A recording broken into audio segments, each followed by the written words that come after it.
Hi hello friends, എല്ലാ കൂട്ടുകാർക്കും നമ്മുടെ ഇഷ്ടമാത്ര സീരിയലിലെ നാളത്തെ അടിപൊളി പ്രൊമോ റിവ്യൂയിലേക്ക് തന്നെ സ്വാഗതം കേട്ടോ. അങ്ങനെ ഇഷിത ഹോസ്പിറ്റലിലേക്ക് പോകാൻ വേണ്ടി റെഡി ആയിട്ട് ഇറങ്ങുന്ന സമയത്താണ് നമ്മുടെ മാധവിന്റെ കോള് വരുന്നത് കേട്ടോ. മാധവാണല്ലോ വിളിക്കുന്നത്. മാധവിന്റെ ഫോൺ എടുത്താൽ ഭയങ്കര പ്രശ്നവും ലയക്ക് അല്ലെങ്കിൽ തന്നെ സംശയരോഗമാണ്. എന്തായാലും മാധവായിട്ടുള്ള ഫ്രണ്ട്ഷിപ്പ് ഇനി തുടർന്ന് പോകണ്ട, അത് ശരിയാവില്ല എന്ന് ഇഷിത വിചാരിക്കുകയാണ്. പക്ഷെ മാധവ് ഇപ്പൊ എന്തിനാണ് അവ വിളിച്ചത് എന്നിങ്ങനെ ആലോചിക്കുന്നുണ്ട് കേട്ടോ ഇഷിത. എന്തായാലും ഫോൺ എടുക്കാം എന്ന് പറഞ്ഞിട്ട് ഇഷിത ഫോൺ എടുക്കാണ്. ഹലോ എന്ന് പറയുമ്പോ ഇഷിത, ഞാനാ മാധവ്. എന്താ മാധവ്? ഇഷിത, എനിക്ക് തന്നോട് ഒരു കാര്യം പറയാനുണ്ട്. ഫോണിൽ കൂടി പറഞ്ഞോ? ഫോണിൽ കൂടി പറയാൻ പറ്റുന്ന കാര്യമല്ല ഇഷിത. തന്നെ ഒന്ന് കാണാൻ പറ്റുമോ? ഇല്ല മാധവ്, കാണാനൊന്നും പറ്റത്തില്ല ഇഷിത. അത്ര ഇമ്പോർട്ടന്റ് കാര്യമായതുകൊണ്ടാണ് ഞാൻ തന്നെ കാല് പിടിക്കാണ്. എനിക്ക് അത്ര ഇമ്പോർട്ടന്റ് കാര്യം തന്നോട് പറയാനുണ്ട്. ഫോണിൽ കൂടി പറഞ്ഞാൽ ശരിയാവില്ല, അതുകൊണ്ടാണ് നേരിട്ട് കാണാന്ന് പറഞ്ഞ് വിളിക്കണത്. തന്നെ ഒന്ന് കാണാൻ പറ്റുമോ എന്ന് ചോദിക്കാണ്. അത് കേൾക്കുമ്പോ ഇഷിത ഫോൺ ഇങ്ങനെ ചെവി വെച്ച ഫോൺ ഇങ്ങനെ മാറ്റി പിടിക്കാട്ടോ. മാറ്റി പിടിക്കുന്ന സമയത്ത് ഇഷിത ഇങ്ങനെ ആലോചിക്കണം, കണ്ടാ ശരിയാവില്ല, കണ്ടു കഴിഞ്ഞാൽ പ്രശ്നവും, കാണാതിരിക്കണ നല്ലത്. പറയാൻ പറ്റുന്ന കാര്യം ഫോണിൽ കൂടി പറയാൻ പറ്റുന്ന കാര്യം പറയട്ടെ, അല്ലെങ്കിൽ പറയണ്ട എന്ന് ഇഷിതയെ മനസ്സിൽ ഇങ്ങനെ വിചാരിക്കണം. അപ്പൊ ഫോൺ ഇങ്ങനെ പിടിച്ച് ചെവിയിൽ നിന്ന് മാറ്റി പിടിച്ചിരിക്കുകയാണ് ഇഷിത. ആ സമയത്ത് മാധവ് അപ്പുറത്തുനിന്ന് പറയുന്നുണ്ടെങ്കിലോ, ഡോക്ടർ ദേവിക നമ്മളെ ചതിക്കുകയായിരുന്നോ, തന്നെ ചതിക്കുകയായിരുന്നോ എന്നൊക്കെ മാധവ് അവിടെ നിന്ന് പറഞ്ഞുകൊണ്ടിരിക്കണ്ട. മാധവിന് വിചാരം ഇതെല്ലാം ഇഷിത കേൾക്കുന്നുണ്ടെന്നാണ്. പക്ഷെ ഇഷിത ഒന്നും കേൾക്കുന്നില്ല. ഫോൺ മാറ്റി പിടിക്കാണ്. ശേഷം ഇഷിത ഫോൺ കട്ട് ചെയ്യുന്നുണ്ട്. മാധവ് വിചാരിക്കും ഇഷിത കേട്ടിട്ടുണ്ടാകുമെന്ന്. എപ്പോഴും മാധവിന് ഒരു സമാധാനം ഇല്ല കേട്ടോ. ഇഷിതനെ നേരിട്ട് കാണണം, കണ്ടിട്ട് അയാളോട് മാപ്പ് പറയണം. തന്റെ അമ്മ തെറ്റ് ചെയ്ത് ശരിയാണ്, ആ ഡോക്ടർ ദേവികയും തെറ്റ് ചെയ്തു. അതിനേക്കാൾ വലിയ തെറ്റ് താനല്ല ചെയ്തത്. അമ്മയുടെ വാക്ക് കേട്ട് ഇത്രയും നാള് സ്നേഹിച്ച് കൂടെ നിന്ന് താലി കെട്ടിയ പെണ്ണിനെ ഉപേക്ഷിക്കല്ലേ താൻ ചെയ്തത്. അപ്പൊ താൻ ചെയ്തതും തെറ്റ് തന്നെയാണ്. അതുകൊണ്ട് തന്നെ ഇഷിതനെ നേരിട്ട് പോയി കണ്ട് മാപ്പ് പറയണമെന്ന് മാധവും വിചാരിക്കാട്ടോ. ശേഷം ഫോൺ വെച്ചിട്ട് മാധവ് നേരെ ബാറിലേക്ക് പോകാണ്ട് പതിവ് പോലെ വെള്ളം അടിക്കുന്നുണ്ട്. വീട്ടിലേക്ക് വരുന്നുണ്ട്. ദേവികയാണെന്നുണ്ടെങ്കിൽ മനസ്സുനിനെ ഫോൺ വിളിക്കാണ്. മനസ്സുനി ഇത് എവിടെയാ, എനിക്ക് മനസ്സുനിനെ കാണണം എന്ന് പറഞ്ഞ് വിളിക്കുമ്പോ, എന്തിനാ നിങ്ങൾ എന്നെ കാണുന്നത്? അതെന്തിനാന്ന് മനസ്സുനിക്ക് അറിയില്ലേ, എനിക്ക് അത്യാവശ്യമായിട്ട് കാണണം എന്ന് പറഞ്ഞു. ശരി, ഞാൻ നിങ്ങളുടെ വീട്ടിലേക്ക് വരാം എന്ന് മനസ്സുനി പറയുന്നുണ്ട്. ദേവിക ഫോൺ വെച്ച് കഴിയുമ്പോ തന്നെ ദേവിക അടുത്തേക്ക് മകൾ വരികയാണ്. അമ്മ സത്യങ്ങളൊക്കെ ഡോക്ടർ ഇഷിതടുത്ത് പറഞ്ഞു. അമ്മ എന്തെങ്കിലും ഒളിപ്പിച്ചു വെക്കുന്നുണ്ടെങ്കിൽ എല്ലാം തുറന്നു പറയമ്മേ, അല്ലെങ്കിൽ ആ ശാപം ഒരിക്കലും തലേന്ന് പോവില്ല. അത്ര നല്ല സ്ത്രീയാണ് ഡോക്ടർ ഇഷിത എന്ന് പറയണത്. ഞാനിപ്പോ ദൈവത്തെ പോലെ കാണുന്നത് അവരെയാണ്. എന്റെ ജീവിതവും ജീവനും തിരിച്ചുന്നത് ഡോക്ടർ ഇഷിതയാണ്. എന്റെ മോളെങ്ങാനും മരിച്ചിരുന്നെങ്കിലുണ്ടല്ലോ, അമ്മക്ക് കൊച്ചുമകളെ മാത്രല്ല ഈ മകളെയും കൂടി നഷ്ടപ്പെട്ടാനെ. എന്റെ മോള് പോയ ആ സെക്കൻഡ് ഞാനും മരിച്ചാനെ. എന്റെ മോൾക്കും എനിക്കും ജീവൻ തന്നത് ഡോക്ടർ ഇഷിതയാണ്. അവരെന്തെങ്കിലും അമ്മ ദ്രോഹിച്ചെങ്കിൽ അമ്മ അനുഭവിക്കും. അതുകൊണ്ട് സത്യങ്ങളൊക്കെ അവരോട് തുറന്നു പറഞ്ഞ് അവരുടെ മാപ്പ് ചോദിക്കേണ്ട അമ്മക്ക് നല്ലത് എന്ന് മകള് പറയുന്നുണ്ട്. അപ്പൊ ദേവിക പറയട്ടെ, അങ്ങനെ തന്നെയാണ് മോളെ ഞാനും വിചാരിച്ചിരിക്കണമെന്നൊക്കെ ഇങ്ങനെ പറയുന്നുണ്ട് കേട്ടോ. ആ സമയത്ത് മനസ്സിന് വീട്ടിലേക്ക് വരുന്നുണ്ട്. ഡോക്ടർ ദേവിക പുറത്തേക്ക് ഇറങ്ങിയിട്ട് മനസ്സിനെടുത്ത് ചോദിക്കണ്ടേ, ഞാൻ പറഞ്ഞ കാര്യം എന്തായി? നിങ്ങൾ ഇഷിതടുത്ത് പറഞ്ഞോ? എന്ത് കാര്യം? അപ്പോ മനസ്സിനിക്ക് ഒന്നും ഓർമ്മയില്ലേ? ഞാൻ ഇന്നലെ വീട്ടിൽ വന്ന് പറഞ്ഞ കാര്യമല്ലേ, ഇഷിതടുത്ത് എല്ലാ സത്യങ്ങളും തുറന്നു പറഞ്ഞു. അത് നിങ്ങൾ പറഞ്ഞായിരുന്നോ? അത് ഞാൻ പറഞ്ഞായിരുന്നു. ഓഹോ, നിങ്ങളപ്പ സത്യങ്ങളെല്ലാം ഇഷിതടുത്ത് പറഞ്ഞു അല്ലേ? അതെ, ഞാൻ എല്ലാ സത്യങ്ങളും ഇഷിതടുത്ത് പറഞ്ഞു. മനസ്സിന് ഇങ്ങനെ പറഞ്ഞ ഞാൻ അത് വിശ്വസിക്കുമെന്നാണോ മനസ്സിന് വിചാരിച്ചത്? ദേവിക ഡോക്ടർക്ക് വിശ്വാസമില്ലെങ്കിൽ ദേവിക ഡോക്ടർ ഒരു കാര്യം ചെയ്, ഇഷിതേനെ നേരിട്ട് ഫോൺ വിളിച്ച് ചോദിക്ക്, അപ്പൊ അവള് പറയുമല്ലോ എന്ന് പറയാണ്. ശരി, നിങ്ങൾ പറഞ്ഞത് ഞാൻ തൽക്കാലത്തേക്ക് വിശ്വസിക്കാം. പക്ഷെ ഇഷിതേനെ കാണുമ്പോഴെങ്ങാനും ഇത് സത്യമല്ലെന്ന് അറിഞ്ഞ മനസ്സിന് നിങ്ങളുടെ മകന്റെ അടുത്ത് ഞാൻ സത്യങ്ങളൊക്കെ തുറന്നു പറയും. ആയിക്കോട്ടെ, ഞാൻ പറഞ്ഞതൊക്കെ സത്യമാണ്. അഥവാ സത്യമല്ല എന്ന് ഡോക്ടർ ദേവികക്ക് തോന്നുന്നുണ്ടെങ്കിൽ ഡോക്ടർ ദേവിക മാധവിനോട് സത്യങ്ങളൊക്കെ തുറന്നു പറഞ്ഞോ, എനിക്കൊരു കുഴപ്പമില്ല എന്ന് മനസ്സിന് പറയാട്ടോ. മനസ്സിന്റെ ഉള്ളിലാണെങ്കിൽ ഭയങ്കര സന്തോഷമാണ്. തന്റെ മകൻ സത്യങ്ങളൊക്കെ അറിഞ്ഞു, ഇനി ഇവൻ എന്തിനു പേടിക്കണം, ആരെ പേടിക്കണം എന്ന രീതിയിലാണ്ടോ മനസ്സിന്. ശരി, എന്നാ മനസ്സിന് പോയിക്കോ, ഇത് ചോദിക്കാൻ വേണ്ടിയിട്ടായിരുന്നു ഞാൻ വിളിച്ചത്. ഫോണിലൂടെ ഇങ്ങനത്തെ കാര്യങ്ങൾ സംസാരിക്കണം അത്ര നല്ലതല്ലല്ലോ. ശരി, ഞാൻ എന്തായാലും ഇഷിതടുത്ത് സത്യങ്ങളൊക്കെ തുറന്നു പറഞ്ഞിട്ടുണ്ട് എന്ന് മനസ്വിനിയും പറയാട്ടോ.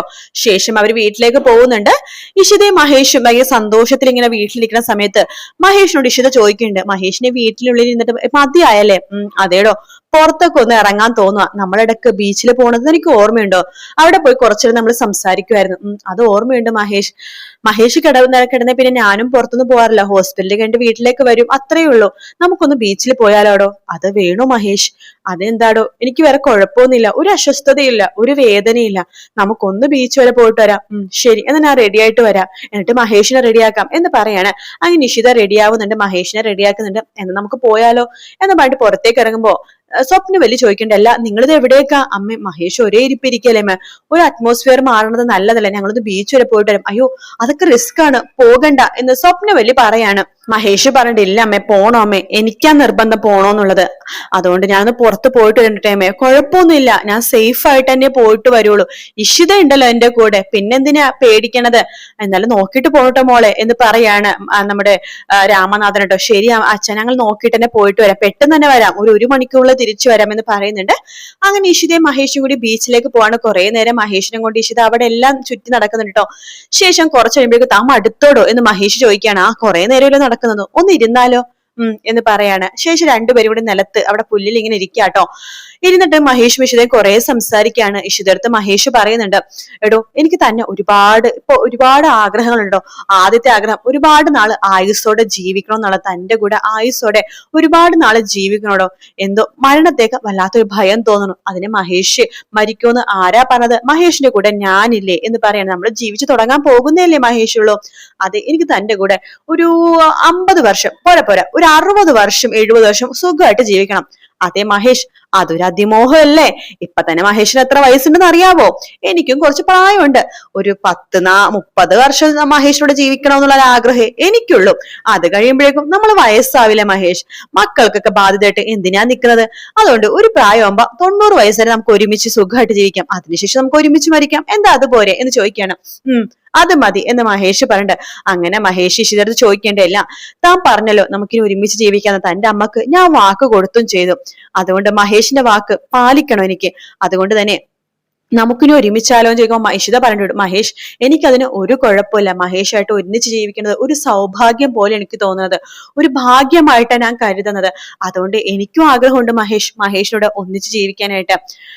ഒരു കാര്യം ചെയ്യാം, നമുക്ക് ഒന്നിച്ച് ജീവിക്കാടോ, സുഖമായിട്ട് ഒത്തിരി നാള് നമുക്ക് ഒന്നിച്ച് ജീവിക്കണം. നമുക്ക് ഇന്ന് തന്നെ നമുക്ക് ഒന്നിച്ച് ജീവിക്കാൻ തുടങ്ങാം. ഇപ്പോഴോ മഹേഷ് റെസ്റ്റിലല്ലേ? ഓ ഇതൊക്കെ ഒരു കുഴപ്പമില്ല, ഞാനും താനും ഇനി അങ്ങോട്ട് ഒരുമിച്ച് ജീവിക്കും. എന്താ? ശരി എന്ന് പറയാണ്. അന്ന് നമുക്ക് കുറെ നേരം അച്ഛനമ്മയൊക്കെ ടെൻഷൻ അടിക്കും, നമുക്കെന്നാ വീട്ടിലേക്ക് പോയാലോ എന്ന് ഇഷിത ചോദിക്കുമ്പോ, എന്നാ പോകാടോ, ശരിയാ കുറെ നേരെ വന്നിട്ട് എന്ന് പറഞ്ഞിട്ട് ഇഷിതയും മഹേഷും അവിടെ തിരിച്ച് വീട്ടിലേക്ക് പോകാൻ പോകുമ്പോഴേക്കും പുറകേന്ന് ആരോ ഇഷിത എന്ന് പറഞ്ഞ് വിളിക്കാട്ടോ. ഇഷിത തിരിഞ്ഞു നോക്കുമ്പോ മാധവ് ആണെങ്കിൽ കുടിച്ച് ലെക്ക് കെട്ടാ വന്നിരിക്കണത്. ഇഷിത അവിടെ ഉണ്ടെന്ന് അറിഞ്ഞിട്ട് വന്നേന്നുമല്ല, കുടിച്ച് ലെക്ക് കെട്ട അവിടെ കടപ്പുറത്ത് നടക്കുന്ന സമയത്ത് കണ്ടതാണ് കേട്ടോ. അപ്പൊ മാധവനെ കാണുമ്പോ തന്നെ മഹേഷ് ചോദിക്കുന്നുണ്ട്, ഇത് മാധവല്ലേ, ഇയാളെന്താ ഈ കൊലത്തിൽ? അതാ ഞാനും നോക്കണത്, ഇയാൾ കുടിക്കോ? കുടിക്കാറൊന്നും ഉണ്ടായിരുന്നില്ല, ഇത് എന്തു പറ്റി? ഇപ്പൊ കുട്ടികളൊന്നും ഇല്ലല്ലോ, അപ്പൊ അതിന്റെ ടെൻഷനിലായിരിക്കും മഹേഷ് എന്ന് പറയണം. മാധവ് എന്താ ഈ കൊലത്തിൽ എന്ന് ഇഷിതയോട് ചോദിക്കുമ്പോ, അപ്പോ ഇഷിതക്ക് ഒരു വിഷമവും ഇല്ലേന്ന് ചോദിക്കുകയാണ്. വിഷമോ? എന്ത് വിഷമം? അപ്പോഴാണ് നമ്മുടെ മാധവ് സത്യങ്ങളൊക്കെ ഇഷിതടുത്ത് പറഞ്ഞത്. അപ്പൊ ഞാൻ ഇഷിതടുത്ത് പറഞ്ഞത് ഒന്നും ഇഷിത കേട്ടില്ലേ? അല്ല മാധവ് എന്താ പറഞ്ഞത്? കൊള്ളാം, ഞാൻ എന്താ പറഞ്ഞോ? എടോ തന്നെ ചതിക്കുമായിരുന്നു എന്ന്. ആര് ചതിക്കുന്നു? മാധവ് എന്തൊക്കെ പറഞ്ഞു? കുടിച്ചിട്ട് മാധവ് ഒരേന്നൊക്കെ പറയുന്നതാ. മാധവ് നോക്ക്, മാധവന് ഇപ്പൊ എത്രയും പെട്ടെന്ന് വീട്ടിലെത്താൻ വേണ്ടത്. മാധവിന്റെ കൂടെ ഡ്രൈവറോ കൂട്ടുകാരോ ആരെങ്കിലും ഉണ്ടോ? കൂട്ടുകാരനുണ്ട്, കുഴപ്പമൊന്നുമില്ല ഇഷിത. പക്ഷെ എനിക്ക് ഇഷിതയുടെ സത്യങ്ങളൊക്കെ പറഞ്ഞെന്ന് പറഞ്ഞിട്ട് ഇഷിതയുടെ സത്യങ്ങളൊക്കെ പറയാട്ടോ മാധവ്.